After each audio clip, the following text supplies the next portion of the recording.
Hello students, I welcome you all to my channel Knowledge of Accounts, and my today's video is for class 11, and today I am taking the further part of cash book, that is the double column cash book. In my last video I explained you that how you will record the entries in the cash book, and I explained it through the single column cash book. So today I am taking the further part, that is double column. So what is the meaning of double column cash book? So double column means when the two column of amounts are prepared on both the sides.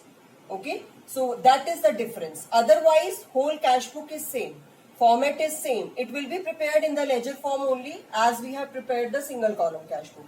Now what is the difference? If you are able to see, you can see that two columns of amount are prepared. One is your cash and another is bank.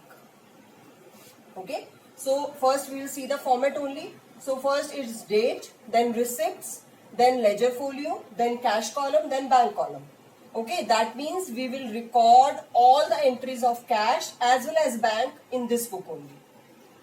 So students, जैसे कि अभी मैंने आपको बताया कि इसमें आपने क्या करना है, दो कॉलम अमाउंट के डेबिट पे बनाने हैं, दो कॉलम अमाउंट के क्रेडिट पे बनाने हैं. Okay, so one column is for cash, another column is for bank.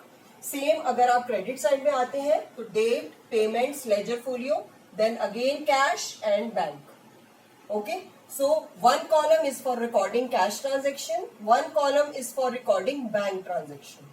Okay, so जहां पे भी आपकी कोई भी बैंक से पेमेंट होगी, यानी चेक से पेमेंट होगी, या आप कह रहे हैं चेक रिसीव करेंगे, या आपने कोई रेंट पे किया लेकिन चेक से पेमेंट करी, तो वो सारी एंट्रीज अगर पेमेंट है तो it will come in the credit side and in the bank column.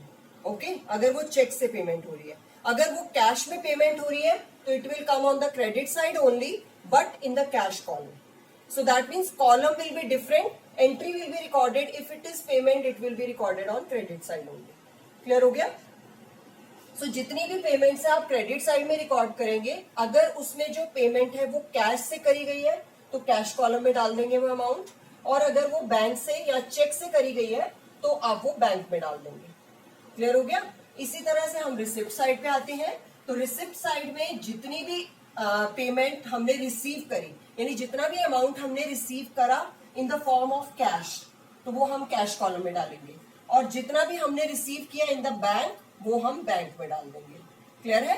यानी receipt is the debit side, payments is the credit side.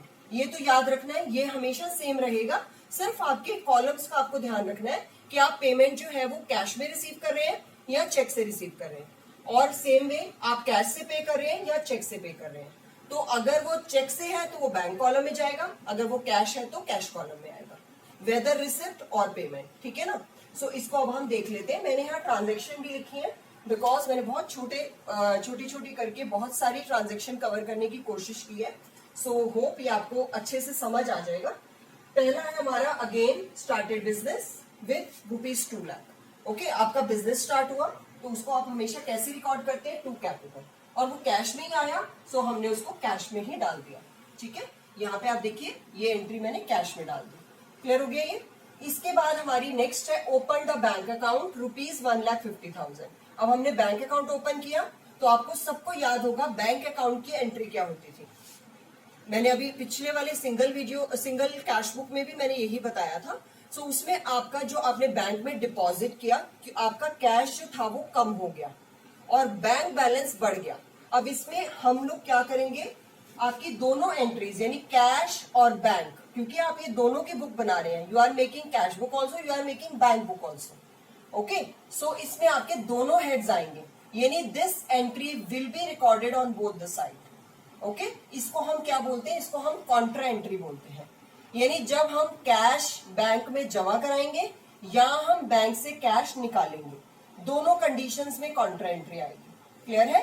क्योंकि एक में आपकी जनरल एंट्री होती है जब आप कैश डिपॉजिट करते हैं तो it is bank account debited to cash, और जब आप कैश विड्रॉ करते हैं तो आपकी एंट्री है cash account debited to bank. Okay, so एक तरफ कैश आएगा, दूसरी तरफ बैंक आएगा. तो इसको आप याद कैसे रखेंगे? आपको जर्नल एंट्री इसमें बनानी पड़ेगी सो दैट आपकी एंट्री गलत ना हो. अब आपने जर्नल की तरह उसको रिकॉर्ड किया. If it is by bank तो you will record by bank, क्योंकि जब हम डिपॉजिट करते हैं तो बैंक बैलेंस इंक्रीज होता है. सो बैंक हमने लिखा, लेकिन हमारा निकला कहां से, वो कैश की पेमेंट्स में से। क्लियर है? और बैंक में वो डिपॉजिट हुआ तो हमने यहाँ डाला टू कैश और वो आ गया यहाँ पर बैंक कॉलम में। यानी bank balance increasing, so bank में आप डेबिट साइड में दिखाएंगे, कैश में आप क्रेडिट साइड में दिखाएंगे, because it is decreasing.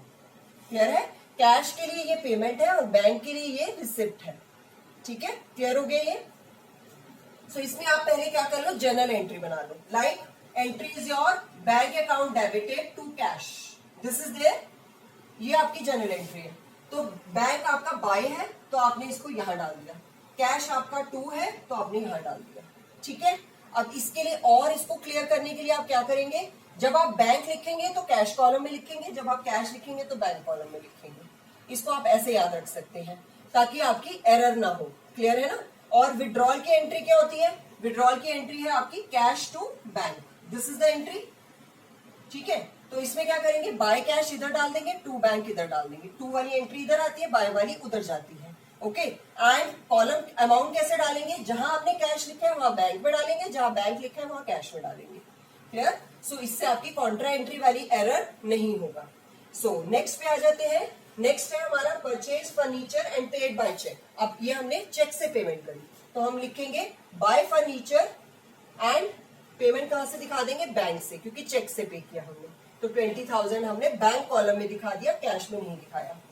Paid rent 10,000, so by rent 10,000, क्योंकि इसमें नहीं लिखा चेक से है, so we will assume that it is a cash payment. So हम इसको कहां डालेंगे, कैश वाले कॉलम में। क्लियर हो गया? Then paid carriage 2,000, carriage is also a cash payment, so it will be shown in the cash column only. फिर आता है purchased goods for rupees 20,000. It is also a payment. सबको मालूम है purchases भी आपका payment है, यानी we have to make the payment. So purchases account ये भी आपका cash में, क्योंकि वहां नहीं लिखा कि it is paid by check or something. So we will write it as cash purchases only. Then आता है आपका withdrew from bank for office use rupees 20,000. अब हमने बैंक से पैसा विड्रॉ किया ऑफिस के यूज के लिए, ऑफिस मतलब बिजनेस के यूज के लिए, तब आपकी एंट्री क्या होगी, विड्रॉल वाली एंट्री। ठीक है ना? विड्रॉल वाली एंट्री क्या है आपकी, अभी मैंने बताई आपको, कैश टू बैंक, ये एंट्री बताई, कैश टू बैंक। ओके, अब आप क्या डालेंगे यहाँ पर डालेंगे बाय कैश और यहाँ डालेंगे टू बैंक। क्लियर? यानी कैश टू बैंक।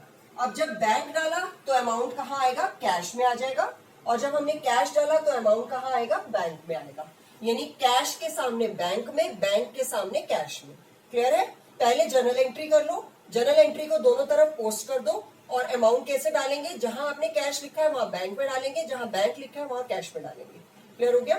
ठीक है। और अगर आप इसको दूसरे तरीके से समझना चाहें, हमारे पास कैश बैंक में से कम हो रहा है और यहाँ पर कैश बैलेंस बढ़ रहा है। ओके, तो जब भी हमारा debit side is for increase in balance, है ना, बैंक में कब इंक्रीज हो रहा है, जब हम डिपॉजिट करेंगे तो हमारा यहाँ आ जाएगा, और जब हम विड्रॉल करेंगे तो हमारा कैश बढ़ेगा और बैंक में से कम हो जाएगा। ठीक है, अब आते हैं नेक्स्ट पे, sold goods for ₹12,000 to sales.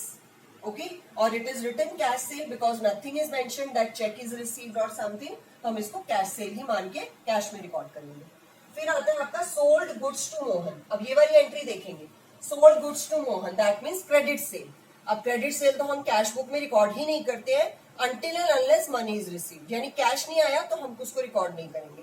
So this entry will not be recorded. Okay, फिर है आपका रिसीव फ्रॉम मोहन 8,000, तो टू मोहन 8,000, क्योंकि कैश ही रिसीव हुआ है, ऐसा नहीं लिखा कि उसने चेक दिया, तो हमने चेक की तरह उसको नहीं रिकॉर्ड किया, we have written it as cash only. So Mohan का कैश हमें 8,000 रुपए रिसीव हो गया। अब इसके बाद आता है आपका withdrew from bank for personal use. अब व्हाट इज पर्सनल यूज, जो ओनर पैसा निकालता है बिजनेस से अपने पर्सनल खर्चों के लिए, है ना, उसको हम क्या बोलते हैं, उसको हम ड्रॉइंग्स बोलते हैं। So we call it drawings, so we will record it as drawings. Drawings is a payment, business से तो पे ही हो रहा है, बिजनेस से तो कैश विड्रॉ ही हो रहा है। सो लेकिन वो उसने कहां से निकाला है, बैंक से निकाला है, तो हम बैंक में शो करेंगे, कैश में नहीं शो करेंगे। क्लियर हो गया ना, क्योंकि उसने जो ड्रॉइंग्स निकाली वो बैंक से विड्रॉ करी, तो ये बैंक कॉलम में आ जाएगा आपका। फिर आता है goods purchase and paid by cheque ₹15,000। अब हमने बाय परचेजेस, गुड्स हमने परचेज करी और बैंक से परचेज करी, तो हमने इसको बैंक में शो कर दिया। ठीक है ना, क्योंकि चेक से पे करा हमने, कैश पे नहीं किया। Okay, and then withdrew for personal use ₹2000। अब इसमें विड्रू फॉर पर्सनल यूज लिखा है लेकिन ये नहीं लिखा बैंक से निकाला, सो हम इसको क्या मानेंगे, कैश, है ना। He has withdrawn from business cash, so we will write by drawings और कैश में से इसको दिखा देंगे 2000 को, ठीक है। इसके बाद आता है लास्ट में पेड सैलरीज बाय चेक 7000। अब बाय सैलरीज 7000 क्योंकि उसमें लिखा है पेड बाय चेक, तो चेक से जाएगी तो आपका बैंक कॉलम में से वो विड्रॉ हो जाएगा अमाउंट। क्लियर हो गया ये। अब यहां तक तो हो गया आपका, सारी एंट्रीज आपकी क्लियर होगी, इधर की भी सब आ गई, उधर की भी सब आ गई। अब आपने क्या करना है, again the balancing is done. अब आप बैलेंसिंग करते समय केयरफुल होके करेंगे, कैश को कैश से टैली करेंगे, बैंक कॉलम को बैंक से करेंगे। इट इज नॉट दैट कि इसका बैलेंस उसके साथ और उसके साथ, नो, क्योंकि हमने पहले कैश बनाया, दोनों तरफ पहले कैश ही बनाएंगे। आप ऐसे भी नहीं करेंगे कि एक तरफ पहले कैश लिखा, दूसरी तरफ पहले बैंक लिख दिया, नो, कैश बैंक। और अगर आप बैंक पहले लिख रहे हैं तो बैंक कैश, लाइक दिस, ठीक है। सो अब आप क्या करेंगे, पहले कैश कॉलम का टोटल करेंगे। सो कैश कॉलम का हमने टोटल किया, इट इज कमिंग 2,40,000, ठीक है। और अब इधर भी आप कैश कॉलम का टोटल करेंगे, ठीक है। आपको सबको मालूम है, मैंने पिछली बार भी बताया था कि कैश में हमेशा कौन सा, डेबिट साइड ही ज्यादा होती है, ठीक है। सो कैश में आपने 2,40,000 दूसरी तरफ भी लिख दिया। अब आप इसको टोटल करेंगे, ओके, इट इज कमिंग 1,84,000। तो उसमें से आपने लेस किया तो आपके पास क्या बचा, 56,000 बैलेंस बच गया। सो आपने लिखना है 30th अप्रैल पे by balance carried down, okay, 56,000 in the cash column, okay. अब आप क्या करेंगे, अब बैंक का टोटल करेंगे। यहां देखेंगे कोई एंट्री नहीं है, पूरा 1,50,000 आ गया। इस तरफ का टोटल करेंगे 20, 20, 20 एंड 7, यानी 67,000। सो 1,50,000 में से 67 लेस करने के बाद आपके पास क्या बचता है, 83,000। 83,000 आपका बैंक का बैलेंस हो गया। क्लियर हो गया, यानी इसमें हमारा कैश का बैलेंस भी आ गया, इसमें हमारा बैंक का बैलेंस भी आ गया। अब यही जो हमने क्लोजिंग बैलेंस शो किया, इसी को हम दोबारा कहाँ शो करेंगे, ओपनिंग। ये मैंने आपको हमेशा बताया है कि आपने ओपनिंग भी जरूर उसी समय शो करना है। So you will write it as on 1st May, पहली मई को आप इसको रिकॉर्ड करेंगे। 30th के बाद next date is 1st May। तो you will write to balance brought down, cash के अंदर आएगा 56,000 और बैंक में आएगा 83,000, ओके। सो दोनों बैलेंस यहाँ पर ट्रांसफर हो गए। सो ये क्वेश्चन भी मैंने सॉल्व करके दिखा दिया ताकि आप लोगों को कंफ्यूजन ना हो, ओके। सो जस्ट सी जो हमने आज किया, जल्दी से उसको रिवाइंड अप कर लेते हैं। Double column cash book, 2 columns of amount on both the side. एक साइड में आप कैश और बैंक, दूसरी साइड में भी कैश और बैंक। अमाउंट के 2 कॉलम बनेंगे, बाकी सब कॉलम सेम रहेंगे। That means date, receipts, ledger folio and then 2 columns of amount, then date, payments, 2 columns of amount with the ledger folio, ठीक है। इसके बाद आपने एंट्रीज रिकॉर्ड करी, तो जो भी एंट्री आपकी कैश रिसिप्ट से रिलेटेड है वो डेबिट कैश कॉलम में आएगी, debit side in the cash column. और जो भी एंट्री आपकी बैंक रिसिप्ट यानी चेक रिसिप्ट से रिलेटेड है वो बैंक के डेबिट साइड में आ जाएगी, ठीक है। और सेम ऑपोजिट हो जाएगा क्रेडिट के अंदर। अगर आप कोई भी पेमेंट कर रहे हैं, कैश में कर रहे हैं, तो it will come in cash column of credit side. और अगर आप चेक से पेमेंट कर रहे हैं तो क्रेडिट साइड बैंक कॉलम में आप उसको शो करेंगे। लेकिन पर्टिकुलर्स यानी पेमेंट साइड के लिए जो हेड लिखना है वो आपने एक ही हेड में, एक ही कॉलम में लिखना है, ठीक है। इसके बाद में एक मेन जो इसमें कंसेप्ट था वो आपका था कॉन्ट्रा एंट्री। अब कॉन्ट्रा एंट्री में क्या है, आपकी सिर्फ 2 एंट्रीज के अंदर कॉन्ट्रा एंट्री होती है। एक जब आप कैश को डिपॉजिट करते हैं तो it is bank to cash, और एक है जब आप कैश विड्रॉ करते हैं, that is cash to bank, okay. इस एंट्री को याद कर लो। जब आप डिपॉजिट करते हैं तो it is bank to cash, and जब आप विड्रॉ करते हैं तो cash to bank, okay. So इसमें अब आपने क्या कर देना है, ये दोनों तरफ आएगी, यानी ये एक एंट्री ऐसी है दोनों जो कि दोनों तरफ आया करेंगी। तो इनके सामने हम एक सी लिख के उसको राउंड कर देते हैं, जिसको कि हम बोलते हैं कॉन्ट्रा एंट्री, ठीक है। सो इसमें आप क्या करेंगे, बैंक खाली है तो उसको लिखेंगे बाय बैंक, कैश के साथ 2 है तो उसको लिख देंगे टू कैश, ठीक है। इधर आपका कैश एंड बैंक है तो इधर लिख देंगे बाय कैश, और टू बैंक को टू बैंक, इस तरह, ठीक है। अब इसके लिए अमाउंट कैसे डालना है आपको, जहां आप कैश लिख रहे हैं वहां बैंक में डाल देंगे, जहां बैंक लिख रहे हैं वहां कैश में डाल देंगे। क्लियर है। सो होप मैंने ये बहुत अच्छे से आप लोगों को क्लियर कर दिया है। So students, see you in my next video with the triple column cash book. Till then, bye bye.